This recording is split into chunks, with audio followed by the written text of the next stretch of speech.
I find it harder and harder to take introductions. Like it just, and Jim is someone who, again, the way you wanted to describe me, I think, could easily be used to describe yourself. And as someone who's had the good fortune over the last couple years to interact with Jim quite consistently around the idea of what it would mean to re-inject the substantive discussion of love into the contemporary body politic, I can say I'm very glad Penn lured me from Duke so we can get a chance to even be geographically close, even if we don't see each other as much as I would like. So thank you for inviting me. I'm going to try, at the very least, to keep you awake.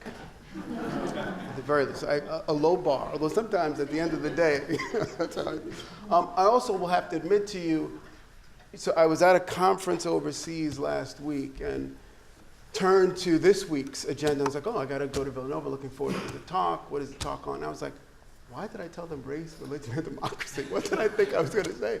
So I'm not sure what I had in mind when I offered that topic up, but I do have some sense of maybe what I could have been thinking about. And it starts with my collaboration with a mutual friend that Jim and I have, a political philosopher at Connecticut College named David Kim. And in about 2011, he and I did a special issue on what we called race, religion, and late democracy for the Annals. And part of what we wanted to offer up, there are several things that motivated us to do that project. And so I just want to talk a little bit about how the ideas that drew us together and that culminated in 2011 in that edited volume, I think still animate a lot of the decisions I make today as a researcher trying to think about issues of race and religion in the contemporary moment. And this is a moment, let us be quite explicit and self-evident about it. If we ever had any sense that the election of Barack Obama ushered in a post-racial America, we know it did not. Right? So clearly, even if we were just hopeful for the possibility that that's what was happening, we knew that if it lasted at all, it didn't last for very long. So one of the things that I like about that particular triumvirate, race, religion, democracy, is because in some ways, the ways we tend to mobilize those terms often pit the first two against the last one, right? That there's something about how we think through questions of democracy that almost always imagine race and notions of religiosity as in some ways a threat to the very possibility of the democratic, right? That the ways in which we organize as a body politic in a modern moment should not in any way be beholden to those seemingly vestigial forms of communication and connection that we imagine race and racial identity and religious affiliation seem to represent. It's part of the reason why there's this long history of discussion about what the secular means in the discussion about contemporary political possibility. And so when we did that issue, we were thinking about all the various ways in which folks have trouble with the notion of democracy and its relationship to race and religion. There's tons of, you all would probably, a lot of you know better than I do about what those various concerns are. But it's democracy, right, as a term that's mobilized to do often some pretty tricky and maybe even disconcerting things, right? So one version of what we want to imagine democracy signals or signifies is almost kind of an empty signifier, right? That it can mean just about anything we want it to mean, which is a version, for instance, of why the politicians can invoke middle classness to talk about the voting public. It's a catch-all phrase, right? It means nothing and everything. You don't have to worry about specificity. Just invoke democracy and you rally the troops, right? It's almost like this kind of discursive talisman that we all just somehow find some way to gravitate towards almost unthinkingly. And so this open signifier, empty signifier notion of democracy is one of the things we wanted to flag back then in 2011 and that I still think about in the contemporary moment. I think the second version, which we all know and could talk at length about, is almost a kind of Trojan horse invocation of democracy. It's the idea that really democracy is a stand-in for Western imperialism. Right? That democracy is just, the ruse under which we do the kind of imperialistic work that would otherwise be critiqued. Call it democracy and it's okay. It becomes a version of that critique. The other version says, well, what it's a ruse for is often a certain version of neoliberalism, right? That democracy is about letting the market do what it can do to solve our problems, and that's what is mobilized across nation-state boundaries and the like, right? So that democracy really is something that occludes our ability to see the more important engine of social change that's impacting lives. And so that's another version that we were trying to think through and make sense of when we talked about this stuff in 2011. One of the things that still gets brought up now in various media outlets is a version of democracy that's almost caricatured as nothing but street theater. These are outside carpetbaggers, professional agitators. There's no real there out there, right? It's this term that gets deployed to get critiqued as this sort of manufactured form of political agency and activism, right? Almost illegitimate instantiations of public opinion. So that becomes another question. We're so preoccupied, and not just around election time, with the form of what we might imagine to be democracy by opinion polling, by survey. So what do the masses say? This notion of democracy almost seems pathetic in its attempt to kind of map itself onto some version of just trying to see how many hands go up on a particular question or idea. So there are all these sort of notions of what the Democratic can stand in for that we thought were particularly interesting, we wanted to play with and think about. And ultimately, what I'd like to do today, because I am an anthropologist, is try to talk to you a little bit about how over the last decade or so, I've been trying to think through all three of those terms using a very specific ethnographic case. A case of a particularly, I think, interesting cultural community that does some work to help us to reimagine not just the specificities of those terms, but the ways in which they might be connected. This water's for me, I'm assuming. Yes. Thank you. The other thing I'll add is there are a whole bunch of versions of what we wanted to capture in that volume that were also about how the market gets deployed as a kind of trump card that makes versions of what we call the political impossible. There are scholars who would argue that part of what this ascendancy of a kind of neoliberal or market-based notion of what sort of social interactive possibility can be, part of what that entails is a kind of withering away of politics in the pure sense, right? This way of sort of pushing politics to the side and putting at mercy to a certain kind of economic logic that isn't the same thing in any way, shape, or form as what we would think about as the political. And so what I'd like to do is I'd like to tell you about a community I've been studying at least since about 2000 or so, that to me are good examples of how we can almost reteach ourselves to understand these taken for granted concepts, right? One of the things that's great about race, religion, democracy, we all think we know it, because we do, right?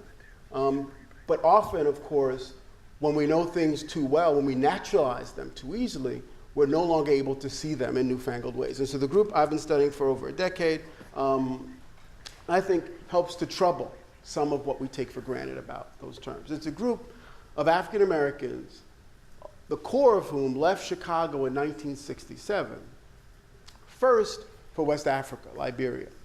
This was a version of a kind of back to Africa ethos and movement. When they got there, though, in 67, life was much more difficult than they imagined, right? They were in the jungles of Liberia. They weren't quite prepared for it, given the lives they had in Chicago. And about 3/4 of the initial emigres ended up coming back to Chicago within a year. The final third, the final quarter, kind of hobbled themselves up to contemporary Israel, the Negev in the south, where they've been ever since. And what started out as no more than 400 African-American expats has now grown to over 5,000. Indeed, over 1,200 births in Israel alone. Now, that group calls themselves the African Hebrew Israelites of Jerusalem. And they're part of a kind of larger and growing and multifaceted community of African Americans who imagine themselves and describe and designate themselves as Hebrew Israelites. Now, depending on which group you're talking to, what that designation means will be different. But this is a group that in 1967 decided, they were done with America, they were leaving. And they imagined themselves as the tip of a sword. Once they successfully set themselves up in southern Israel, they would move en masse and get more African Americans to move with them. And so part of what that community is able to get us to think about is how we actually reckon and render notions of race. Because when they left, the thing you should know about their particular project was it was a version, it still is a version, of what anthropologists in the middle of the 20th century would have called a revitalization movement. And all that really means is this was a group for whom nothing they inherited, no part of their cultural repertoire was innocent. Everything was potentially problematic and had to be redefined, reimagined, re-engineered. It happened that a disproportionate chunk of the folks who left in 1967 from Chicago happened to be fairly big-time musicians in the R&B scene and in jazz and blues. So they ended up getting to Liberia, getting to Chicago, and cultivating among the entire community this commitment to musicality, right? So all the young people can play music. They're probably most famous, amongst other things, for doing very well on their version of American Idol, right? They perform very well and do a great job there. But that's because they really cultivate this investment in musicality. But it also means, because nothing is innocuous, that even musical notation in the West isn't up to the task for them. So they've completely re-engineered, and I'm not an ethnomusicologist, so I can't do justice to it at all. But even the ways in which they represent the notes on the page are radically different from what they inherited, right? So nothing is beyond critique. And so this community leaves Chicago and goes to Israel, and I knew nothing about it, right? I'm an anthropologist studying in New York City, studying race, class, and difference there, and I bump into, circa 1999 or so, maybe a little bit before then, a different group of Hebrew Israelites who are kind of famous, still are in certain circles in urban America, including Philadelphia, for soapboxing on street corners.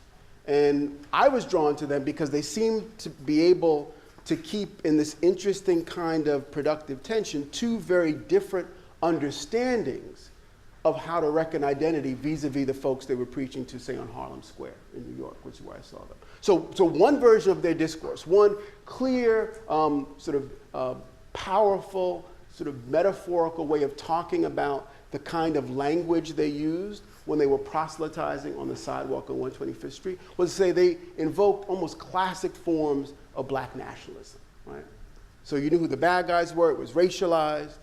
These were bad guys who you could talk about in language and terminology that they pulled, I think, from historical black nationalist critiques of American racism and white supremacy, right? So someone's, okay, I've heard that before, goes down relatively easy in that context. But at the very same time, on the exact same street corners, they were also radically, adamantly anti-African. Right? So their nationalism was a racial nationalism, but without any recourse to Africa at all, right? Not symbolically, not genealogically, not historically. Africans, they argued, were different peoples. They were Hagarenes, they were Hamites, they were Cushites, maybe they were Ishmaelites, but they weren't Israelites. That was definitive. There was no way around it. The lines were hard and fast, and Africans were disqualified from connection and sociality. I mean, and so if you can imagine, I hope you know what I'm saying. So they were saying African Americans aren't African at all, have no connection to Africa. That's all a lie. That's a myth. That's a conspiracy. Right? Africans are different peoples. Their reading of the transatlantic slave trade is Arab Muslims and African pagans selling Hebrew Israelites into slavery. That's their discussion of transatlantic slavery. Right? So Africans aren't in the conversation. They have a diaspora, but it's a diaspora that links African Americans to indigenous peoples all throughout the Americas. Right? That was their project. That was their idea. And so part of what was so fascinating to me is when I heard them try to think about and talk through these issues that seem like traditionally sort of race-based nationalist discussions without any recourse to Africa at all, and adamantly hostile to the very idea of Africanity, right? Africans were different people. They would also invoke quite explicitly and literally the demonization of Africans, right? Africans were actually witchcraft and demons, Satan following peoples. That's why they were different from African Americans. And their project was about explaining to the folks in Harlem how and why they needed to unlearn these assumptions they had about their links to Africa. And when you would go to the nightly classes, because they have nightly classes every time, one of the things they did on several occasions was to truck out a VCR with VHS tape from National Geographic or something and show you video of African cultural practices and explain to you how and why that was Satanism, that was demon, that wasn't anything involved in African American life and culture, right? How could our community have come from these kinds of practices? That was a version of the logic for the folks I saw in Harlem. What was equally fascinating was that they brought up the people I opened up the talk with, who left Chicago for eventually Israel. But they brought them up in the least flattering terms possible, right? These folks were deluded. They had this bizarre leader. There was nothing about their project that was coherent. And they talked, I thought in such sort of flowery and powerful ways about how dysfunctional this community was. I was writing a book about the folks in Harlem. I said, well, maybe as a coda or something, I got to go to Israel and see these people. They talk about them so much, right? And in such unflattering ways. And part of the reason I came to understand relatively quickly why their Hebrew Israelite identity and the Hebrew Israelite identity of the folks who left Chicago and came from the same institutional history, right? So we can map the sort of forefathers of both of these communities and the branches of the same tree that they come off of. But the group who got to Chicago, went from Chicago first to Liberia and then to what they call Northeast Africa, right? So they regeographized that entire region. That community actually has a very different way of thinking about and talking about what Israelite identity entails, right? So for them, for the group that's in Israel now, they call themselves the African Hebrew Israelites of Jerusalem for a reason. It already begins to tell you why these two groups can have a conversation. Where one group defines Israelite identity in contradistinction to Africanity, the other one just simply says sort of African subjectivity includes their notion of what it means to be an Israelite. The Israelites are African peoples, right? And that region, that entire region, is kind of a greater African area. And so that's why these two folks can't even have a conversation about what they're doing. But what I always found fascinating is when they're talking about identity, when they're talking about what it means to be an Israelite, in a sense, what they're talking about is a kind of racial category, a racial term. Right? So for the group in New York that I studied with starting in graduate school, it was very clear when I began my research with them, they were patrilineal. Right? So for them, to be an authentic member of the Hebrew Israelite community in New York City meant that your father had to be a Hebrew Israelite, which meant that your father had to be what? Just making sure you're paying attention. Had to be what? If had to be Hebrew Israelite, meant your father had to be what? Yeah, say it loud. It had to be black. Period, right? So, and part of what was important about that was, if the scenario was such that you liked what they were saying, you really felt like it was interesting, you wanted to be a part of that community, and you were the offspring of a mixed marriage, and it was your mother who was black and your father who was white, you were disqualified. You can't come, and they'll check. They were quite strictly patrilineal in that sense, right? An Israelite was a stand-in for black. Now, what was also fascinating when I was there was they decided, and this happens a lot in the Hebrew Israelite community and other sort of religious communities, although we'll talk about the notion of religion again soon. I remember there was one of these nights in a nightly session where one of the newest initiates, who hadn't been in the community very long, raised his hand at the end of that day's lesson and said, I'm trying to speak to some folks who don't know anything about the community, and I'm trying to explain to them why we're patrilineal. Right? So they think about us in relation to Judaism. They say, sort of, if you were Jewish, it should be matrilineal. Why is it patrilineal? So what I need you to give me is I need you to give me the text, right, from the sacred book that explains why we're patrilineal, not matrilineal. Right? Just give me the text. I can't find it. I can't remember it. And I need to go back there and explain to them, school them on what we're doing and why we're doing it, and how it comes from the book. And so when that was asked, in every evening session, it's the same dynamic, the same performance. There'll be 3 high priests at the front on an elevated table. And the question could be, what time is it? Same thing will happen. 3 folks will confer for a little bit. Stop, the high priest will tell you what time it is. Right? That's it. Now, but this was a big one, right? But I didn't know how big it was until they responded. So they conferred for a little bit longer than usual. When the high priest turned to talk to the folks that evening, he said, we were wrong. We were wrong to tell you to look at genealogies. That actually, the Bible tells us we shouldn't do that. Right? That instead, and this was the exact example he brought up at the time, which was relevant then, he said someone could come in here and look like George W. Bush. And as long as they feel the message, as long as they get it and want to be involved, that's it. It's not our job to adjudicate. Now, this was a major 180. And for a lot of folks in the community, that was it. That was their last day, right? They moved on, they started another camp, right? I mean, that's how these groups splinter off, because, I mean, this was a project that was policed along racial lines in a very specific way. And all of a sudden, they were saying, we're no longer going to do that. In a sense, we're no longer going to police racially at all. There's still a racial discourse, but now it's a much more inclusive project for thinking about who can be a part of it or who can be affiliated. And that was an important moment. It was also an example, I think, of all the sort of different kind of complicated and fungible ways in which we deploy race and reimagine the possibilities under its auspices.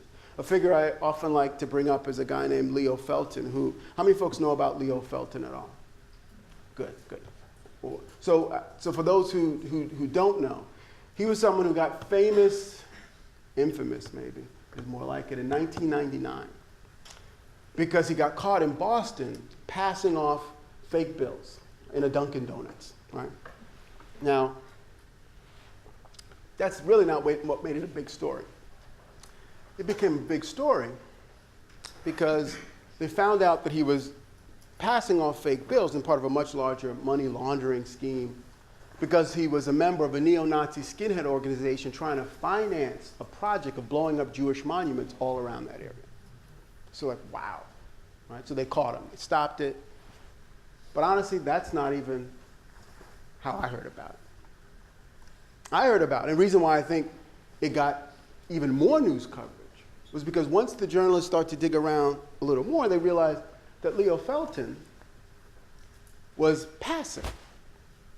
Right? That is to say, he was the offspring of 1960s love child, you know, and his father was a black bus driver, and he was working with these neo-Nazi skinheads and pretending to be Southern Italian, right?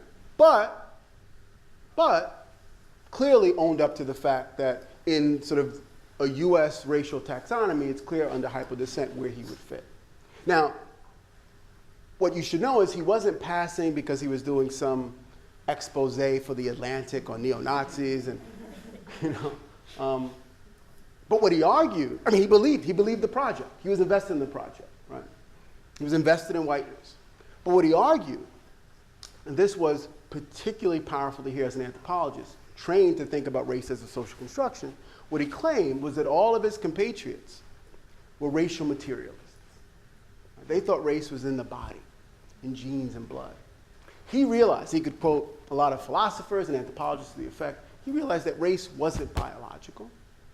Right? Race was more about spirit. It was about thought. And so his argument was he could still be invested in whiteness. He had the agency to be invested in whiteness, even if his compatriots weren't enlightened enough to get it. And many had to pretend to be something else. But so for me, what's really important about that story, there are a whole bunch of things that are interesting. One is, you know, as an anthropologist, it humbles you because in some ways, if you're trained in the 1990s like I was, like late 80s, early 90s, you want to imagine social constructionism is the answer to everything, right? If we can just prove to people race isn't biologically real, then we'll inoculate them from its most pernicious deployments. And this is an example, granted, an extreme example of the fact that that's not necessarily the case, right? He could hold on to an investment in whiteness, right? A notion of racial supremacy, even though he also claimed, he got the memo about it not being biologically real. There's also, I think, the wonderful contradiction of him giving himself the agency to choose and not necessarily imagine the Jews in any of those particular institutional domains had the same agency. But Leo Felton's big and good. And ultimately, he's another example of just how difficult a nut to crack this notion of race is. And how we have to think about the various ways in which we invest ourselves in it. And it's an investment that's not just intellectual, right? Sometimes I think, especially academics, want to imagine we can kind of theorize ourselves out of this knot. Or we just think hard enough on it, right? We build a better conceptual mousetrap, we can sneak out from under its vices. But there's so much about this ingrained investment that's visceral. It's about what we feel, right? And so trying to figure out how we keep those two scales in some sort of constructive conversation, I think is very important. So that, for me, was key. And Felton and the Hebrew Israelites, in very different ways, demonstrate to us the kind of fungibility of notions of race and the capacity we have to contort it in even more interestingly weird and bizarre ways than most of us are used to doing. It's kind of weird and bizarre on its own, but it can get even weirder, right? Once we put our sort of, human thinking caps on in ways that allow us, and heart caps on in ways that allow us to do even different kind of things with it. So race becomes one of these areas that the Black Hebrew Israelites allow us, hopefully in small ways, and Leo Felton is another example, just see a little bit differently. Remind ourselves that there are a whole bunch of things there. For the Hebrew Israelites who were either in Harlem or in Israel, their big question became, was there a way to think about blackness think about race connected to the notion of Israelite in a way that deconstructed and challenged, right? And in some ways completely dissolved the investments of race that they had inherited before. Right? So they spend a lot of time to this day thinking through that stuff. But also this idea of religion and religiosity is interesting to and for them as well. Right? So one of the things that's important to point out when I think about discussing the community with anyone is that they're adamantly anti-religion. Right? So they're daily readers of the sacred text. And for them, the sacred text is the Old and New Testament of the Bible, which they can read, especially the younger kids, in English and in Hebrew and in Arabic. And they read the Apocrypha, right? I mean, so they read it all, right? They read a whole bunch of texts that they consider sacred. Now, not sacred in the same way, right? It gets less sacred the farther away you get from the Torah, but it's all sacred in some way. But for them, none of that is about religiosity, right? That part of what's wrong with the notion of religion is that it's a kind of compartmentalization of one's connection and commitment to God, to Yah.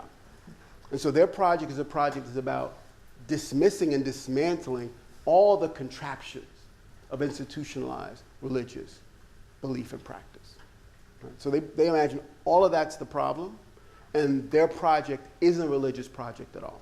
They don't even call it a spiritual project. They would argue it's a nationalist project. And the centerpiece of that project for them is a version of what they would call trying to create the space for reparations.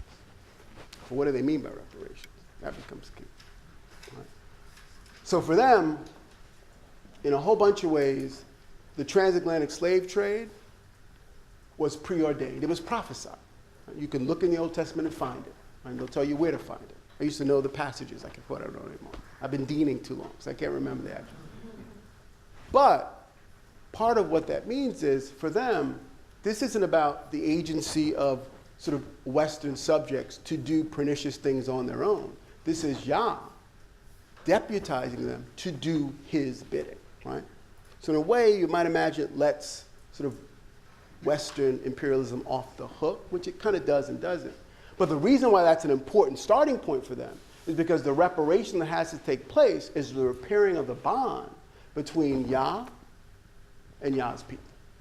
Right? That's the only reparation that's important.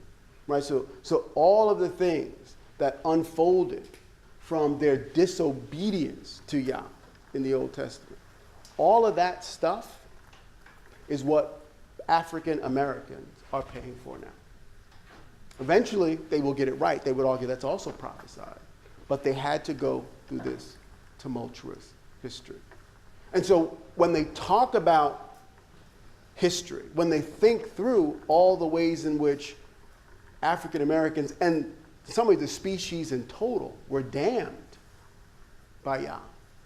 For them, one of the most important parts of that discussion, it's a centerpiece that I won't spend a lot of time now, but this really is the anchor for their entire project, is that Yah was able to mete out his sentence, right? In some ways, in this interesting kind of sort of rope-a-dope style, this sort of indirection style. And you can see it, they would argue, in Exodus, in the Old Testament. So all those times when Yah's trying to tell you what you can and can't eat, right? What's clean and unclean, right? What they're arguing he's doing is he's setting up a system, a process whereby we normalize and naturalize what will kill us. And that is the eating of meat. Right? That being a meat eater is eventually what took us from living forever, which is what Adam and Eve would have lived for, on a very specific diet, they would tell you, right? Adam and Eve. And of course, everything's, again, not innocent. So even the word diet, they would say, is perfect. It's perfect for what meat eaters do, because you eat to die. So of course it's called a diet, right? It's right there. It's a diet. So they have a live it. They don't have a diet. It's a live it, right? But the project for them is to actually start obeying God again by going back to that original Edenic diet, right? So they're all vegan by fiat, right? Period. That's it. And let me tell you, they didn't leave Chicago vegans. They didn't leave Chicago. When they got to Liberia, they made ends meet by selling hamburgers and fried chicken, right? So they evolved into this very quickly, but this was movement. And part of the ways in which they understood it, it was them going back to the live it that Yah had sanctioned for Adam and Eve, that they argue would have allowed Adam and Eve to live forever. Right? So one of the things that's most, I think, interesting about the community now is they're really keen on sort of science studies, because they realize there's a whole bunch of research now demonstrating our capacity at the cellular level to live much longer than we do. For them, that's evidence. That's evidence that they were right, and that this commitment to veganism, and this is a veganism, like almost veganism doesn't do justice to this project, right? Because this is a project that's about not just eating no meat and no meat byproducts. And ultimately, the folks who are really serious and disciplined don't even do anything that's not raw, right? Everything is raw for the folks who are really doing it in a way that their Mashiach would have imagined is the ultimate example of how they should pull this off. So part of what it becomes important is it's not just that you're not eating meat and maybe eventually getting to raw, but it means disciplining of self, right, to think about this in Foucauldian ways. That's also about, every other day being a no-salt day. It's about having no sugar wheat. It's about mandatory exercise 3 times a week to the point of sweating. It's literally about thinking through all of the ways in which you have to take care of the body, right? So not eating meat. What they found recently that they want to say is the final key to physical immortality is what they call plants of renown, right? What they realize now is to just be vegan in the way they've been is great, it's healthy. One of the things they're proudest of, if you go to visit in Dimona, and they love visitors, you can still come anytime. You looked at the septuagenarians, octogenarians, they look 20 years younger, right? I mean, they're very proud of how healthy they look. And for them, that is just a way to begin to think about how they can actually pull off this experiment of trying to get to physical immortality. Now, it took a hit a couple years ago, I'll tell you, only because not too long after my sort of first attempt to write about the community came out, their Mashiach died. And that was a blow. I mean, it still is a blow. I think they're just trying to figure out what that means, because he wasn't that old. And they knew none of the elders in the community would have lived forever because they had done so much damage before they realized what they needed to do. So they couldn't reverse all of that, but they were hoping they'd get to 125, 150. So for him to not die getting out of his 80s was a big deal. So they're still trying to figure out what that means and how to work through it. But for them, it also means that they know their mission as they think about their own sort of global proselytizing starts with an investment, interestingly enough, in health literacy. So if you go to Chicago, you go to DC, you go to New York, for the group in Dimona, they're not going to hit you over the head with their notion of being a Hebrew Israelite. They're going to try to get you to think about what you eat and why you eat the way you do. And to get you to be healthier about the decisions you make. And for them, that'll at least, at the very least, defog your brain enough to be able to hear the truth, right? So if you're consuming all of that toxic stuff, you're not even going to get it. Of course you're going to think it's nonsense what they're telling you. But the chance they have of trying to get through all of that fog is to provide you with an opportunity to cleanse your temple and to be open to the facts that they're going to give you, the sort of revisionist history they're going to tell you about where you've come from. So thinking through for them this question of the body is part and parcel of a project that's decidedly, purposefully, self-consciously designated as, in a way, secular. Right? Not secular maybe in the way certain kind of political philosophers would offer it up. But this isn't a project that imagines some hard and fast distinction between sort of religious ideology, religious practice, and everyday life.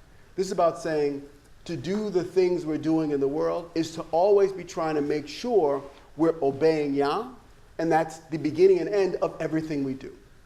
We don't have religion. We think religion is the problem, especially in that domain. Right? So when they first got there, they tried to stay above the fray, right? I mean, there's a whole bunch. So you imagine, when they get there in 67, they say, we're the real Hebrew Israelites, which must mean the folks who are already here are imposters. We're home, you can leave. Which you imagine goes over very well in 67.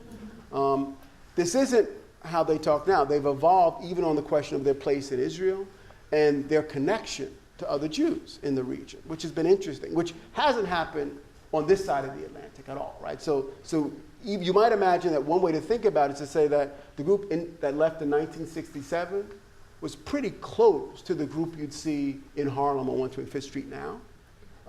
But when they got to Israel and getting to Israel really just meant, over 25 years of the most weird and bizarre attempts to stay one step ahead of the law, to be in a place where you're not supposed to be. Right? So when they first get there, they kind of go up to Israel 2, 3, 4, 10 at a time, and the last person to come up is the person who died, their former Messiah, Ben Ami. And before Ben Ami arrived, it was clear when they got to the airport that they were claiming that they were connected to the ancient Israelites. There was a process in Israel for folks who claimed that. They were starting the process, right? They were starting the process of symbolically converting. And they began the paperwork, and what was interesting about that work was, it was clear that there was a precedent for that, right? The Ethiopian Jews, who even had, in some ways, more paperwork around their claims than the folks coming out of Chicago had also symbolically converted, right? So that is, you're not the first people we're asking to do this, right? We have certain ways in which we try to determine who is or is not authentic. If we can't do it, then you have to go through this, and then we'll have you set up, take care of you. They thought, okay, we'll deal with this. When Ben Ami comes up with the last group from Liberia, he completely puts the kibosh on. He says, we're not going to symbolically convert, period. Because if we did, it would be us conceding to the assumption that we weren't who we said we are, and we're not going to do it. Which made their life in Israel for the next almost 3 decades incredibly difficult. Because it was temporary visas that they were on that had clearly or long expired. That meant they couldn't work, which they did anyway, off the books and illegally. Periodically, they'd get rounded up, be a big sting operation, usually multinational, deported back to the US. And in every single instance, and 99% of the time, using illegal methods, money laundering schemes, airline ticket fraud scams, they got back to Israel every single time. And part of what their project has been about, it's been about trying to do 2 things at the same time vis-a-vis the US state. And I'll start to sort of tie it up, get back to democracy and be quiet. Because once it was clear that they weren't going to leave, but they also weren't going to symbolically convert, they wanted to make it certain and unequivocal to the Israeli state that they weren't going back to the US. So they would do things like burn their passports and renounce their citizenship in very dramatic ways, very profoundly. And at the same time, however, Ben Ami's right-hand man spent most of his time in the United States. And he did that because he was really invested in making sure that Congressional Black Caucus, important black political and cultural leaders knew what the community was doing. He'd bring them to visit the community periodically. And he also convinced them to bankroll the community. So right now they have their own school building. When they got there, they didn't have one. So they built it in the late 1990s. It's part of the Israeli public school system, but it's their building with their kids. It cost $2 million, and the Congress bankrolled it. And Congress bankrolled it because they'd been working really hard, right? Getting the senators in, getting the congressmen in, talking about the value and importance of what they were doing. And so in some ways, doing two projects at the same time, both being clear about their divestment from the American state, but also leveraging a certain kind of connection to Americanists and the powers that be to get the stuff they needed done for their community. I mean, they've always been, I think, incredibly supple in the way they negotiate some of those seeming contradictions. So much so that, one of the things that's important about their position in Israel proper is that their most substantive relationships, on-the-ground relationships, if you go and visit, aren't with what you might imagine it might be like Ethiopian Jews or something. That's not who they have connections with. Their connections are mostly with Palestinians, especially Palestinian activists. And for a whole bunch of reasons, the kind of Palestinian relationship to the Israeli state for them almost seemed like this interesting metaphor for black folks in the US. And so there were a lot of points of connection that way. But really, what got them to forge real serious ties was the fact that they had to work. They couldn't work legally. The Israeli state was asking a lot of the nomadic Bedouin to get some sort of, they had to figure out how many people in the state. They wanted to, do a census. They wanted to make sure they know where people are housed. So they were building homes. They needed to build homes for the folks who were moving around. And the folks they enlisted to build those homes, cheaply and off the books, for the African Bedouin and others, were the Hebrew Israelites. And with skills they had kind of begun to cultivate in Liberia, right, where they started trying to build this stuff. And so they have all these interesting relationships, and I think really rich and warm relationships with Palestinians. But at the very same time, and often Palestinian activists who are quite clear and explicit about their connection to the Israeli state, but at the very same time, they are quite decidedly the Hebrew Israelites, pro-Israel. So much so that a few years ago, their high school graduates entered the IDF, entered the military, as another indication of their commitment to defending the sanctity of the Israeli state. And I guess what I just want to flag for that, it's really, I think, interesting and important, is they've so far been able to pull off both of those things at the same time, very easily. To be able to demonstrate, I think, a sincere commitment to the Israeli state, and also some sincere commitments to a version of sort of thinking through the commonalities with Palestinian activists who are kind of hostile to the Israeli state and its sort of legitimacy. And so thinking through those things at the same time is really important. But I guess the point I'll end on, I'll stop here, is that they're also, so in some ways, they'll tell you now, when their Minister of Information goes to Philadelphia, went to Philadelphia about 2 years ago, he said the biggest mistake they ever made was hitching their wagon, their project's wagon, right, as they left to Liberia and then to Israel, to the notion of race.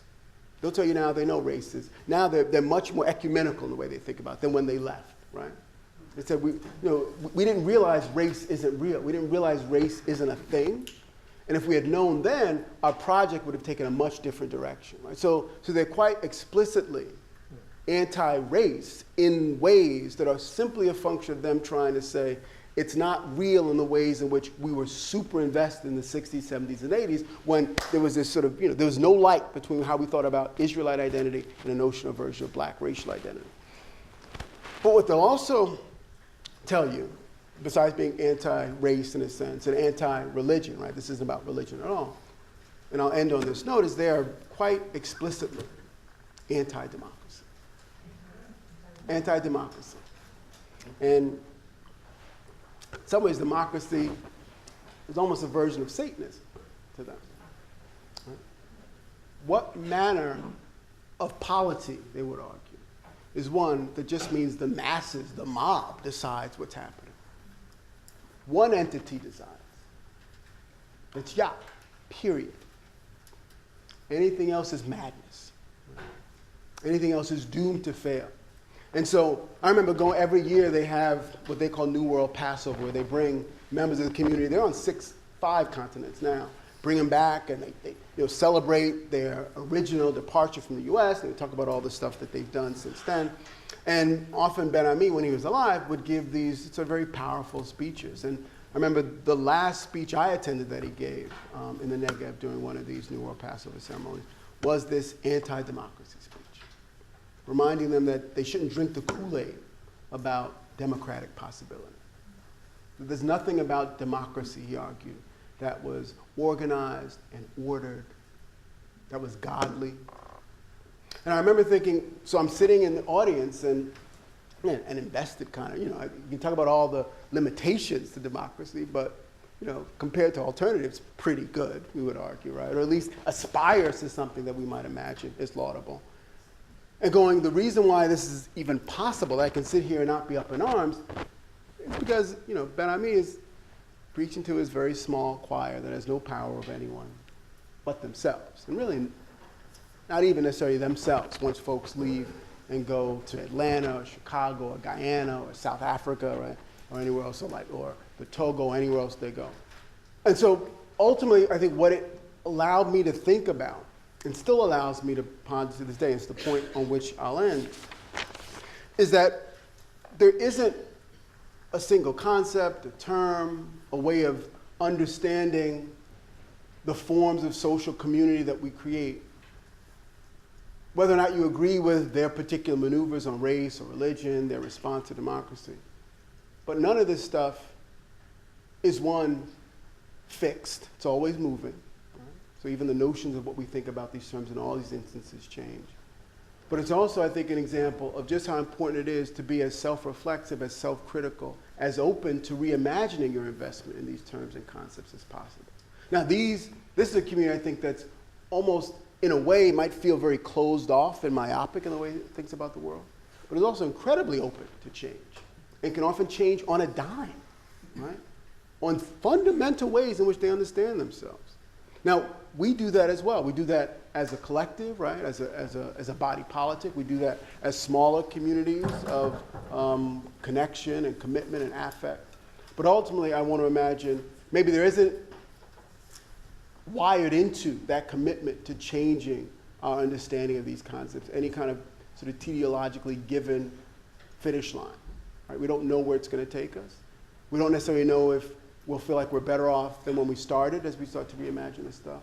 But at the very least, I would argue the movement is important. And in working with and studying a community like the Hebrew Israelites, where the movement is so fast, right? Where you see, even just in 10 years, let alone the whole 50, such radical reconfigurations of how they understand themselves and how they interface with other communities. You realize we need to, I think, develop a sensitivity ourselves, both to the movement we can't see in the cultural and political terrain, but also to trying to be open to force ourselves to imagine other ways of seeing and being in what we want to imagine, I hope, to be a kind of multiracial collectivity that allows itself to be as inclusive, as open, as equal, as fair, as just as it can be. And I think it demands, maybe not being a Hebrew Israelite, but I think it does require a kind of sensibility that says we need to be able to see change, we need to be able to produce change. It's not a foregone conclusion what the change will be. I always tell my students, we call them change agents. There's something so hubris-filled about that, as though things won't change without us. They will change without us, right? Does it? But the issue is there some small thing we can do to try our best, right, against the tide and the current, to create the kind of changes we think might be for the better of us all. And so the community thinks the stuff they've done, and I think they imagine doing a pretty good job, all told, has been in service to a larger sort of global community, but definitely has served them pretty well over the last 50 years. So that's it. I'll stop on that note. Thank you.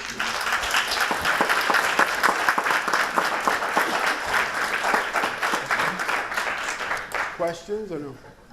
Questions? Here. A couple of things. I've realized that the idea that race is artificial, that it's not real. To me, thinking that I'm clearly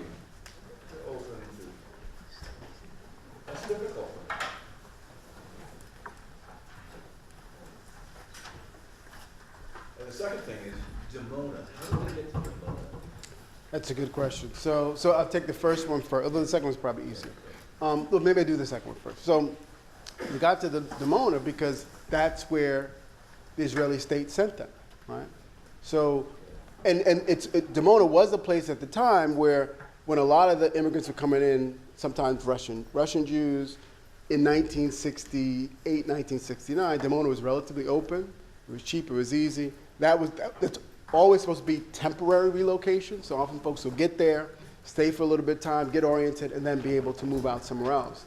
I think the issue with this community is because they got there and just hunkered down and wouldn't leave and wouldn't symbolically convert, it just became their home sort of for all time. So they were there for what was going to be a temporary amount of time and just stayed there and stayed connected. Their kifar, their village, is right there in the center.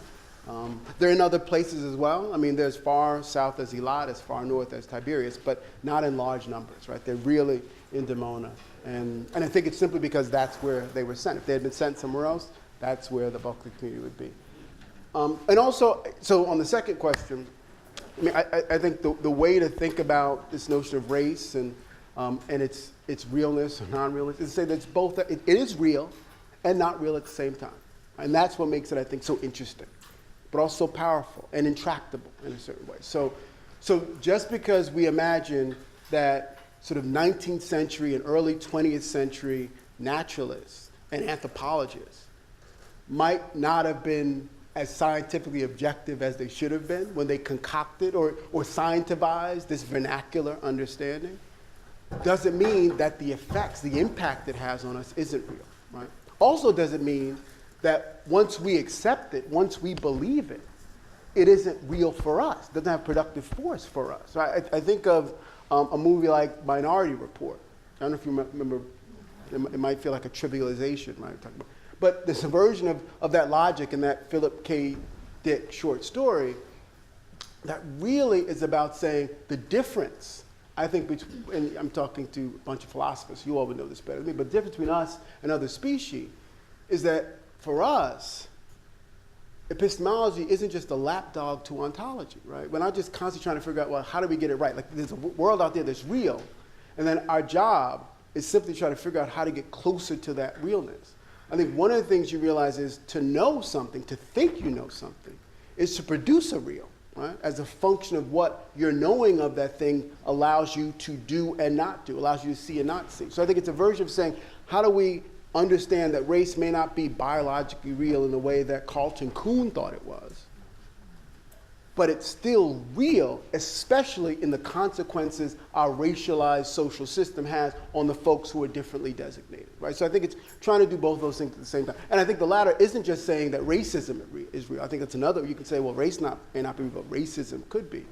I think about saying there's something about how we deploy race itself that actually is real in its effect on us, even if it's not real in that sort of classic biological way. But I think it is a tough thing. How do you shed the effect? You know, I mean, I remember when I was first on the job market in like 2000, 1999, I decided that entire year, anytime I gave talks, so then I was talking about my work on race and class in Harlem, and anytime I said I was invoking the word race, I wouldn't say race. I said raciality. And the whole idea was it was just sort of this small, tiny, maybe pathetic gesture that is about saying, like, we can't take it for granted. What happens if you just, so people had, for the first, they go, what does he say? Like, what is the word? But just to get us to think about the stuff that we don't think about, because it's like the air we breathe, and to just try to trouble it a little bit gives you at least a chance to see it from a slightly different view and reimagine. And again, that's the whole anthropological project. That's why we would study a group like the Hebrew Israelites, because they allow us to see ourselves in a certain way a little bit differently, right? And seeing our connections to them and what we imagine, what we purport to be our differences too. Barbara. You know, when you first began and you talked about democracy, that some people see it as a form of Western imperialism.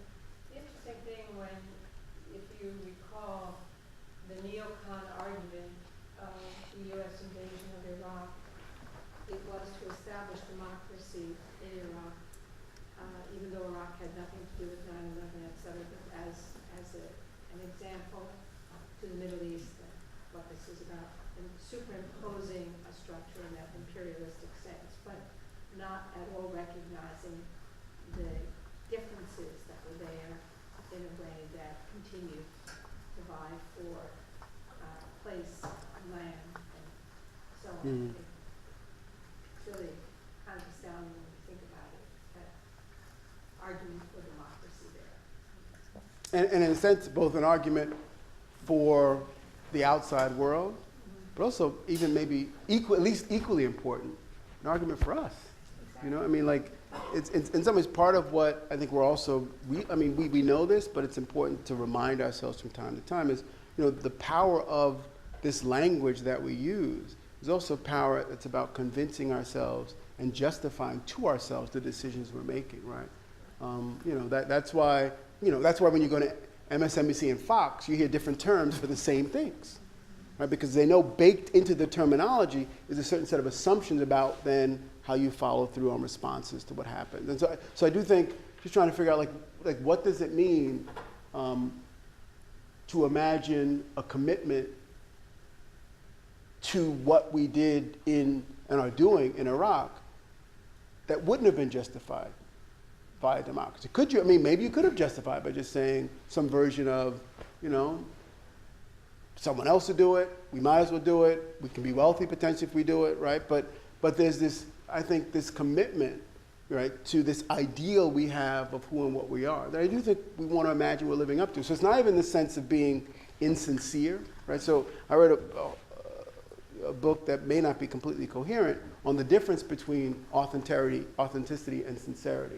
And part of what I think becomes important for us to recognize is, you know, we often don't know, I don't think, what we mean when we say things. We're not self-transparent, right? Clearly, if we were, psychologists would be out of business, psychoanalysts wouldn't have anything to do. So we don't often know, right? We don't, but I think what we can often try to do is try to explain to ourselves or have someone else explain to us what might be the motivation for what we do, what might explain. And I do think, you know, we use a lot of terms, we play with different terms, we fight over the terms to explain kind of retrospectively why we went left instead of right and to justify it. And when we can't often, then we'll rewrite it, right? We'll revise our version of that history and allow it maybe to mesh more with the terminology we want to use at a later date or something. There's a hand up in, I thought there was a hand in the back. Thank you very much. You've given me things to think about that I didn't even realize existed, so thank you very much for that. Since the Hebrew Israelites reject democracy as a way of this is my interpretation, so you may correct me on this. They reject democracy as a way of determining how to structure their community and make decisions on where the community should go, do, think, etc.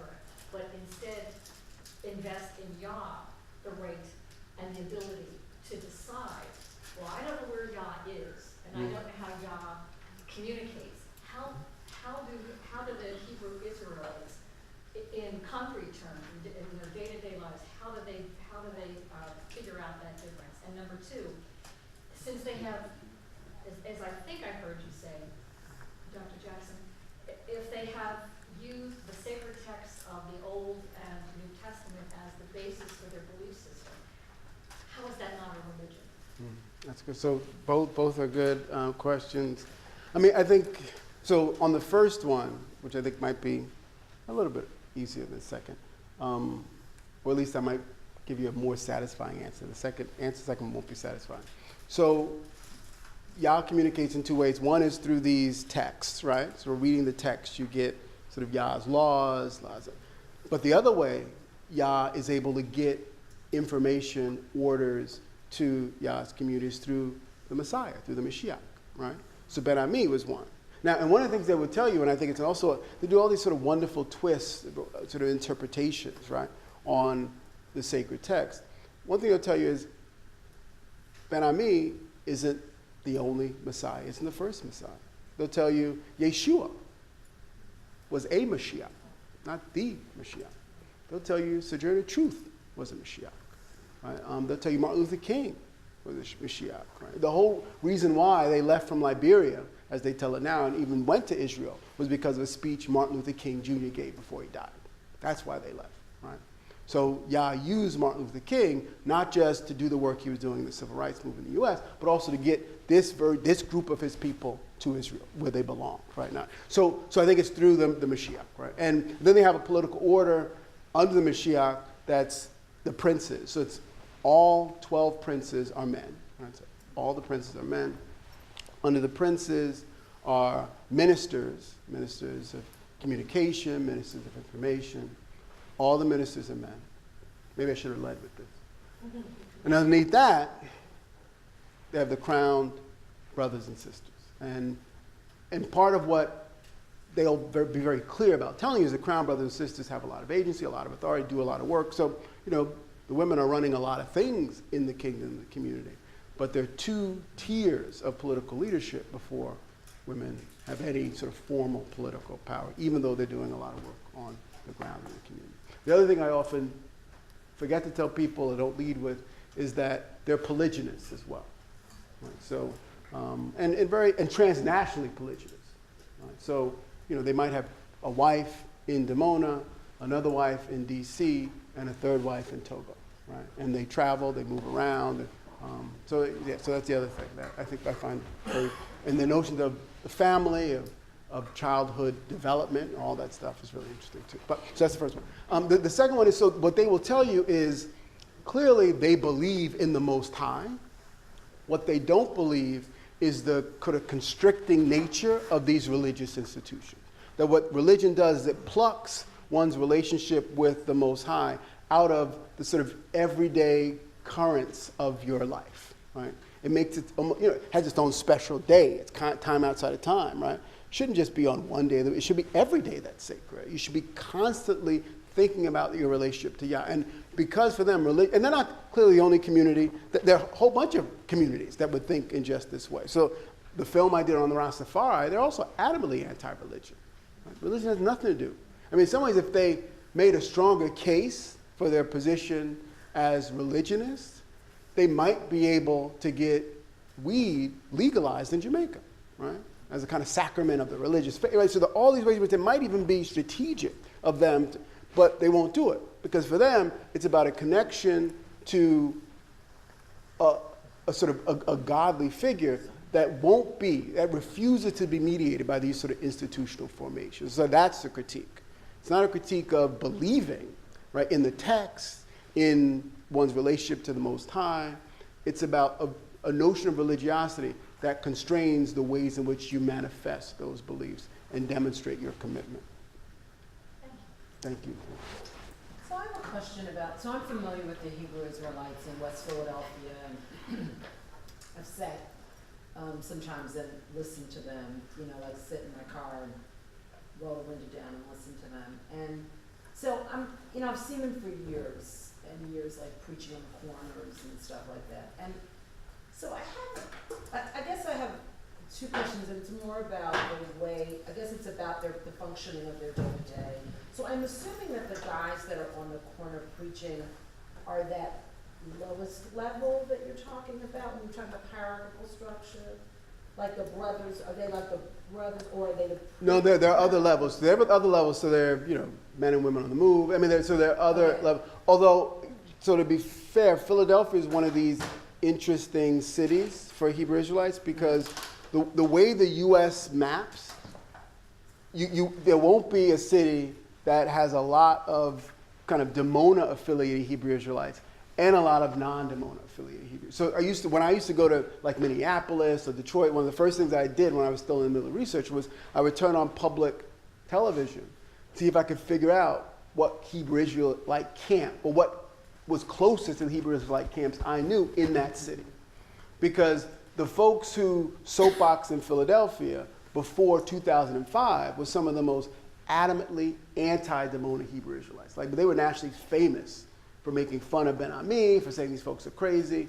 But then in 2005, just so happens when I got here, very serendipitous, they had taken a trip to Dimona. Basically, they argued to get more ammunition to hammer them, right, among Hebrew Israelite camps here.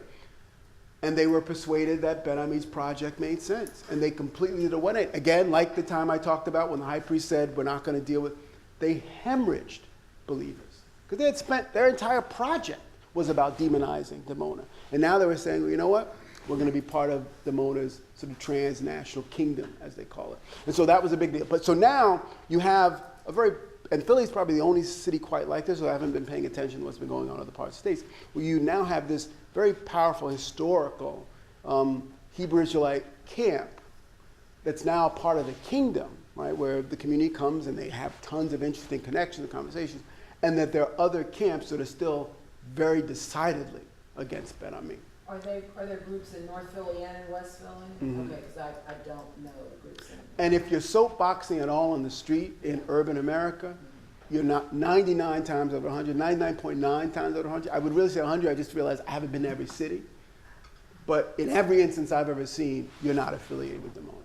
So I have one other question about their food choices. So if they believe in both Old and New Testament, so what do they do with Acts chapter 10 with Peter and his vision and, the animals coming down on the sheep and God saying that there's nothing that's unclean? Like, what do they do with it? Do they just sort of ignore that and they get all of their dietary laws and guidelines from Old Testament? No, they read it all. I mean, again, they do read it all with a kind of hierarchical sensibility. So the Old Testament, if there's a discrepancy between Old and New, Then you go with the defer Old, to Old. right? There's a Got it. discrepancy. And really you go to the first 5 books, but really the whole Makes Old sense. Testament. So that's part, but they also, I think, are very ingenious and critical and creative readers of text. So they do stuff with the text, Old and New, and Apocrypha. That's brilliant. I think even their sort of the ways in which they excavated veganism from the Old Testament is a kind of a classic example of how good they are at that stuff. Because it kind of, when you put all the pieces together, it actually makes a lot of sense and works really well for their particular way of thinking through their connection. So they can take any text and explain to you both whether it should be seen literally or metaphorically, Got it. and exactly how to understand it in the context of their own particular cosmology. And then how are they able to, like in, let's say in inner city spaces, so I'm thinking about sort of pre-gentrification of a lot of cities. Mm-hmm. I would expect that they would have a really hard time in like food deserts and stuff, like how they're able to kind of as a community So- maintain that So strict diet. the short answer is that in any major community where they have Dimona Hebrews, and the folks soapboxing in Philly and New York are not vegan. Right? Ah. They might be getting there. I mean, some folks might be getting there. They're usually all anti-pork. They usually don't do that, but they're not vegan. So the veganism is only the folks in Dimona, right? That was their particular sort of idiosyncratic invention.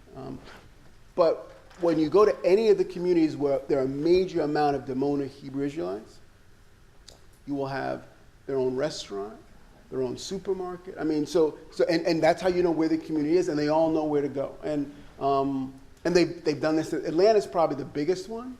Chicago is as well, although Chicago now is complicated because before Ben Ami passed, the person who was his right-hand man who did all that work to make sure the folks in the U.S. kept supporting the community broke with the kingdom. He's still an Israelite, but he was no longer welcome to Dimona. And still tons of family members there, very messy and complicated, but he left. And when he left, he basically took the Chicago restaurant with him. Right? It's not the kingdom didn't own, doesn't own most of these things. They're owned by members of the kingdom, right?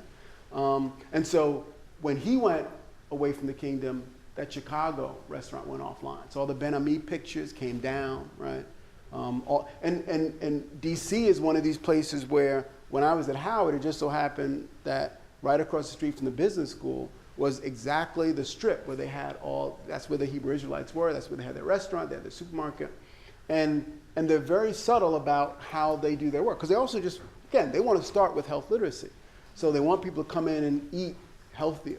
Now, you might argue if the way you're getting them to do that is to find a way to make vegan macaroni and cheese, and which is kind of, which is, again, they still say that's the entry point. You get them in with that. Get them off the bad stuff.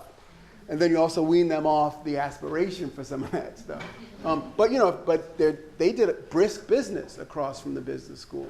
And I would probably tell you, I'd be surprised if 5% of the students, and most of it was students, who went there and ate had any idea what the community was, even with the pictures on the wall. I mean, just, and so I think it's this interesting sort of tightrope they walk, where it's not like they're bashful about, I mean, you know, if you're interested, they will let you know, but they don't put the cart before the horse. For them, they want to make sure they get urbanites who they know are in food deserts, who are vulnerable to all of these, they would argue, sort of health-based chronic diseases, to just try to unlearn some of that stuff first. And they think if they can get you on that, then eventually they'll get you disciplined enough to then understand and hear the rest of the message. Thank you. Thank you. Here and then back to you, Barbara. I think here and then yeah, 1, 2, 3, and then you.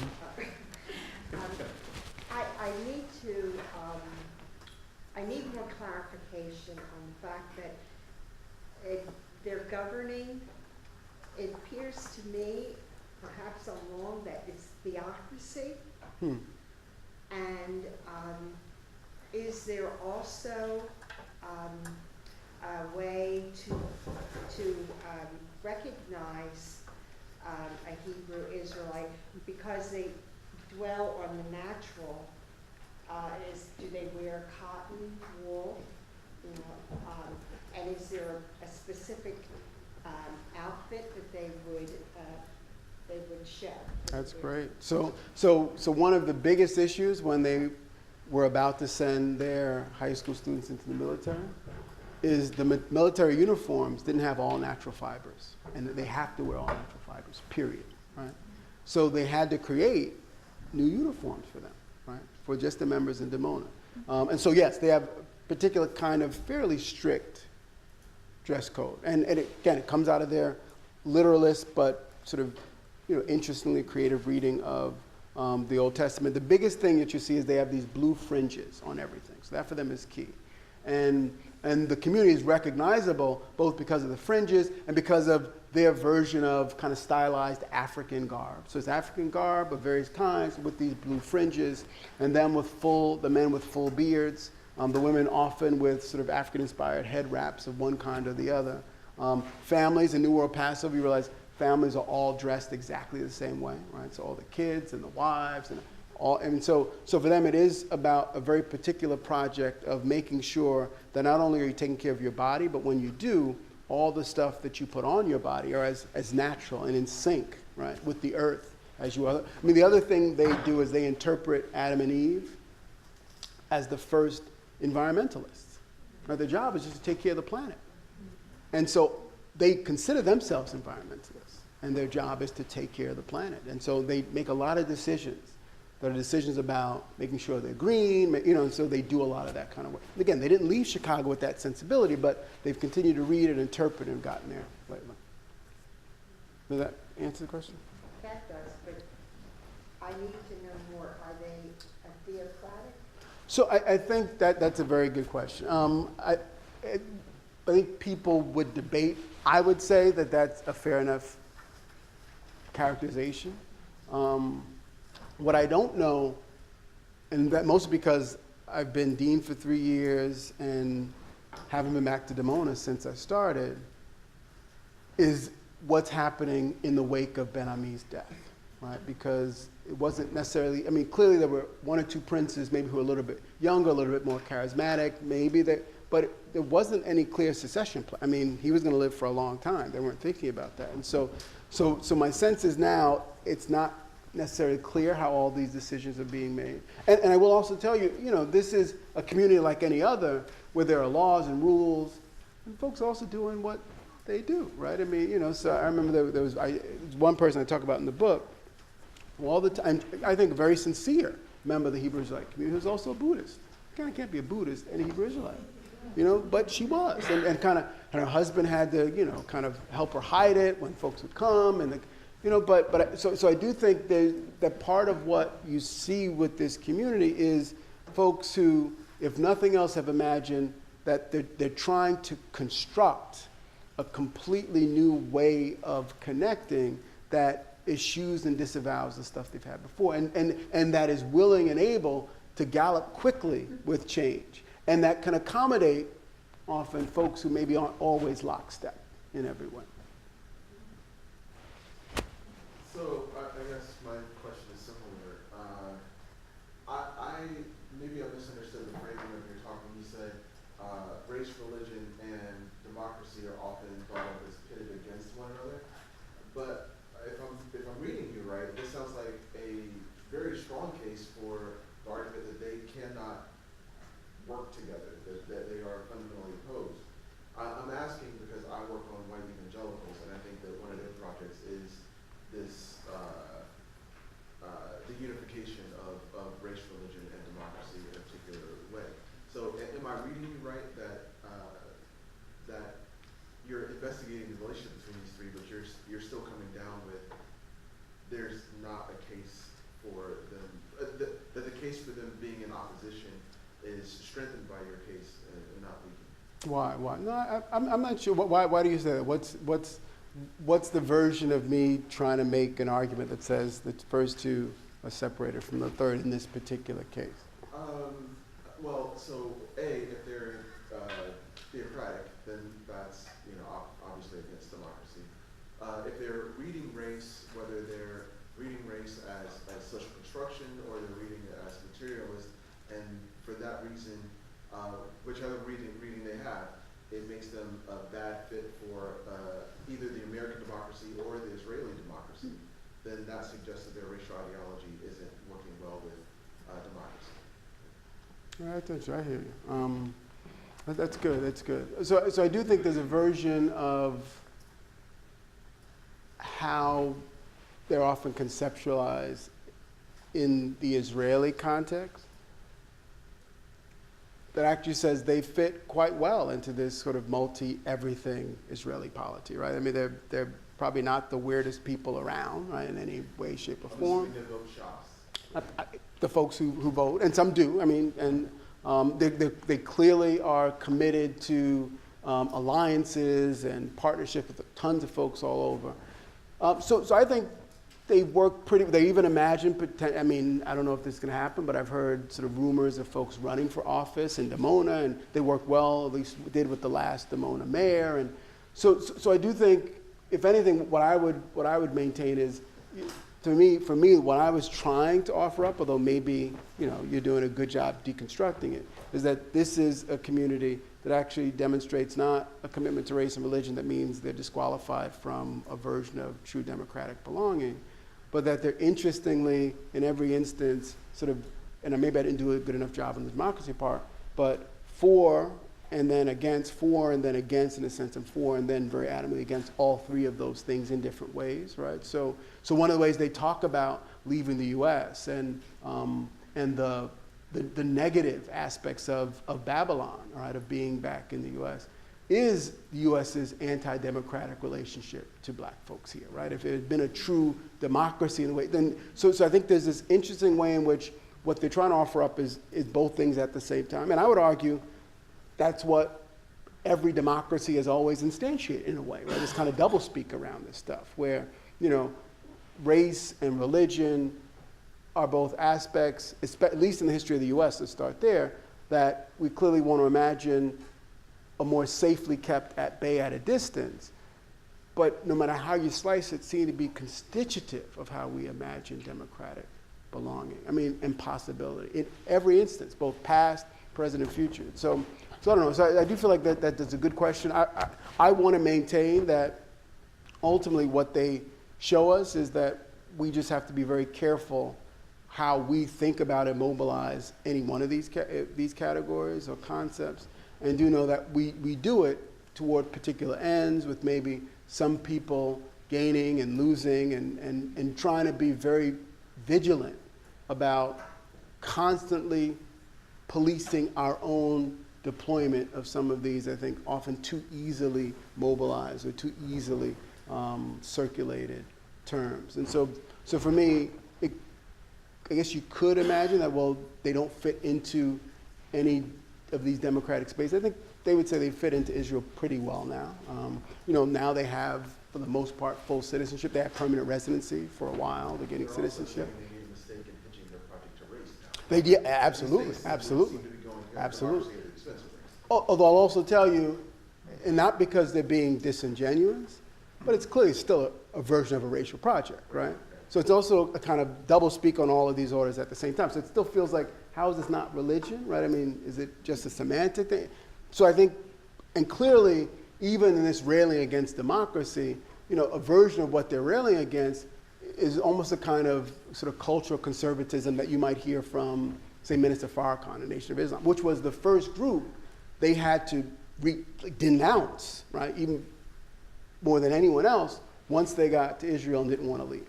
Because out of all the institutional spaces in the U.S. that at least, you know, paid any attention to what they were doing, that covered them in the news, that tried to tell people about what was happening, the people most consistently following what was going on in Liberia and in Dimona was Muhammad Speaks, was the Nation of Islam.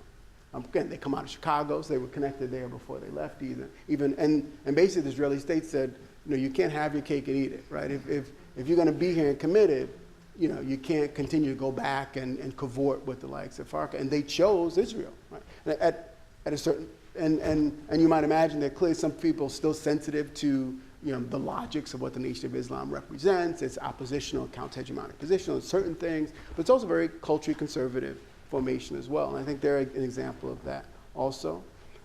I can't imagine if you would have polled the folks Ben Ami was talking to, that, you know, they love their Mashiach, they're committed to him, but I think the community is also clearly committed to a version of what we would call, the members, the rank and file, what we would call the democratic, right? When you listen to them watch the news and comment on the news, you realize a certain version of that ethos and sensibility clearly undergirds their perceptive apparatus when they talk about political machinations. So that's a good question. I'll think about that a little more. Sorry for the long-winded answer. I'm interested in the effects that research can have on the researcher. So I'm curious what impact studying this population has had on sort of what you wear, what you eat, or any other identity. So I always tell people, I am much healthier now than I was before I started. I mean, that's definitely true. I mean, it also happens that, you know, the community, so I started with, you know, the folks in Harlem who didn't like the Dimona Israelites. And when we began, I was useful because they would give me lists of books and articles that I was at Columbia, so I'd go to Butler Library, and I'd pull those books and I'd bring them back to the community members, and they would sit down and show me how the stuff they're saying is right there in the books that we have. It's canonized, you just haven't seen it. And their project, the reason why they were even willing to countenance me being there for so long is, you know, their bet was that if I heard enough of the truth, unless I was completely a dumbass, eventually I'd have to give up this anthropology stuff, you know, and be a part of the community. And that was the negotiation, right? To this day, there's some folks who are much more explicit about it, right? Who'll say, you know, you've been at this for 12 years, really? I mean, you know what I mean? Like, you know, other folks are a little too polite for that, you know, but, or recognize that that's not his project, but at least I don't seem like I have an axe to grind, right? So maybe I'm less of a threat than some other reporter or academic might be who's trying to study community. So I think it's definitely made me think about sort of issues of race and class among communities that aren't like the Hebrew Israelites, who maybe would lampoon the Hebrew Israelites a little bit differently. But I think it also means in the ways in which, you know, I think about the choices I make around health now.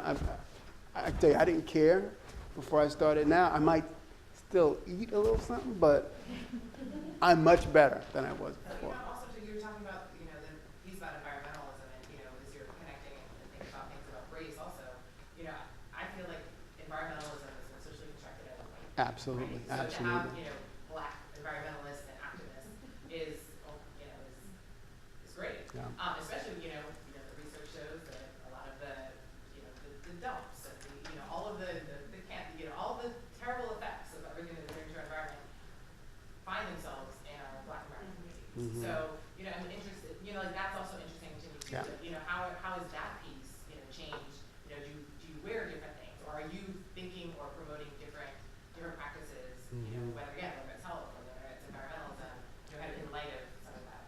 Absolutely, yes. I mean, on all those counts, and very kind of purposefully so. So if you all listen, I haven't listened to it in a while, but I'm assuming it's still on, to WHYY, the independent black-owned radio station, Sunday morning, 10 o'clock, 11 o'clock, green hour, the green hour, which is basically, so it's just, hour-long show, comes on every week.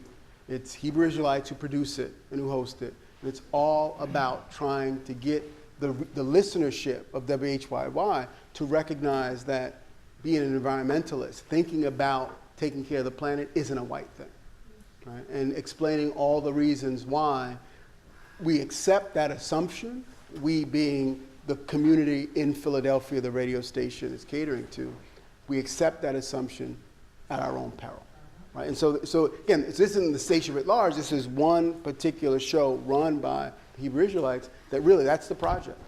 Is to sort of recalibrate the connection between race and environmental justice and environmentalism in general. Did you say that, was that on HYY radio or TV? Radio. Sundays and- No, not HYY. I'm thinking of WRD is what I'm thinking. So not HYY, WRD. I think we have to keep Okay. starving. Can we thank Professor Jackson for